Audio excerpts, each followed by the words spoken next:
It's time now for the Marvin Miller Man of the Year Award. Now, this award is given annually to the player who inspires others to higher levels of achievement by his on-field performances and contributions in his community. In 2012, Miller passed away at the age of 95, and his impact on the game will forever be remembered. In fact, to many, Miller is considered one of the three most influential men in the history of the game, along with Babe Ruth and Jackie Robinson. As executive director of the Major League Baseball Players Association, Marvin Miller developed the first collective bargaining agreement in professional sports, along with securing a player's right to salary arbitration.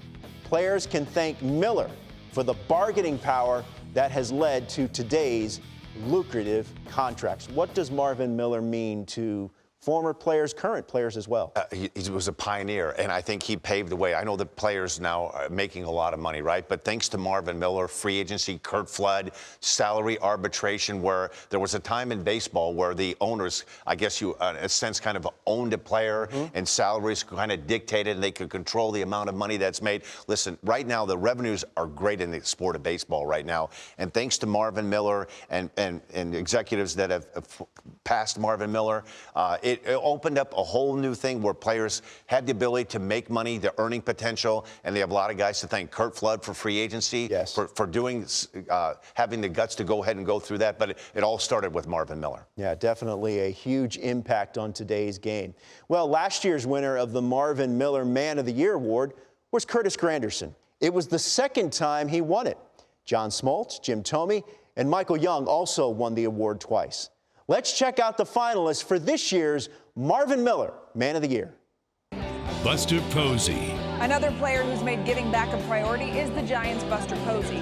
The Posies will be helping to raise money for pediatric cancer research. We're very appreciative of Major League Baseball having this day today to raise awareness for pediatric cancer.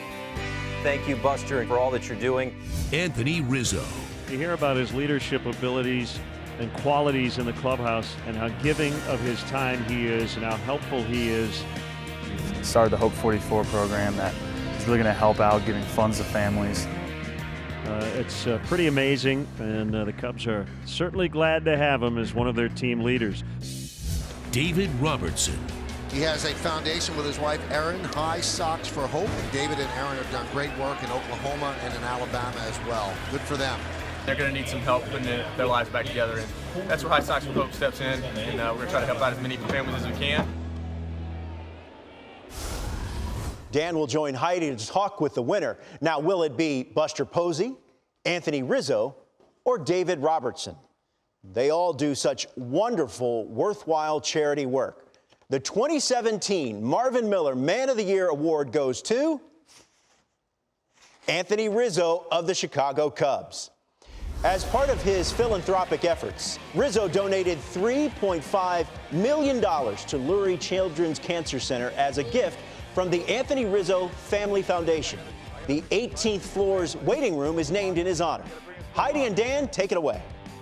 Thank you, Robert. Joined now by Anthony Rizzo, who joins us from Fort Lauderdale, Florida. Anthony, I just talked to you about a week ago for winning the Roberto Clemente Award, now the Marvin Miller Man of the Year Award. Obviously, you're doing some good things.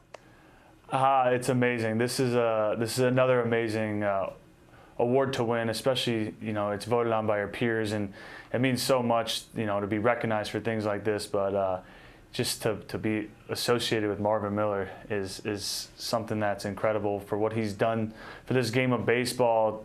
He paved the path for every player, and it's amazing. Hey, Anthony, it's Dan. You have a big walk coming up in the month of December. Can you tell us a little bit about your walk in Florida?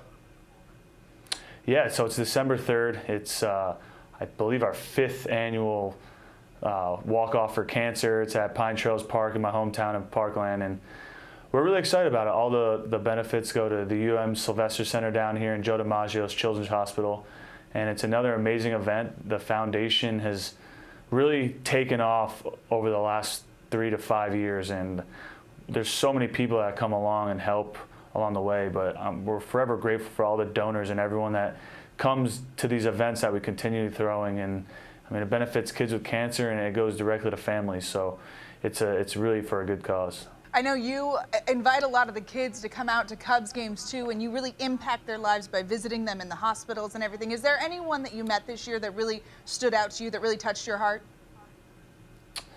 Well, we did lose someone that I've known since the foundation has started here in Chicago, Mia, and she's been really close with the family. She was at our first ever event in Chicago, and then she passed away a few weeks ago. So she's still in our thoughts. She was such a great girl, and I saw her at Wrigley one last time this summer, and when she wasn't in the best of shape, but when she saw me, she smiled, and that meant a lot for me, and definitely still thinking about her and her family.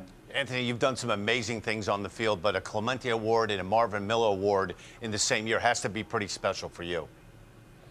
Oh, no doubt. It's on the field. You want to do things the right way. You want to play the game the right way. And off the field, I really try to use the platform that we've been provided with Major League Baseball to go out and help. And it's amazing what it can do to someone, that a moment can last a lifetime for them, seeing a person in a Cubs jersey. And that's what I try to keep that and remember that at all times. I know with the Clemente Award, the $25,000 that you got, you donated to Puerto Rico relief efforts. What do you plan on doing with the $50,000 that you get for winning this award?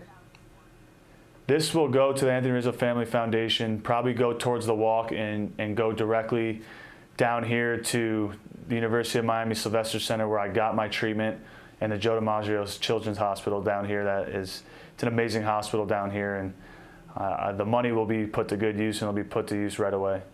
Thank you, Anthony. Congratulations once again. What an honor for you. All right, guys. Thank you very much.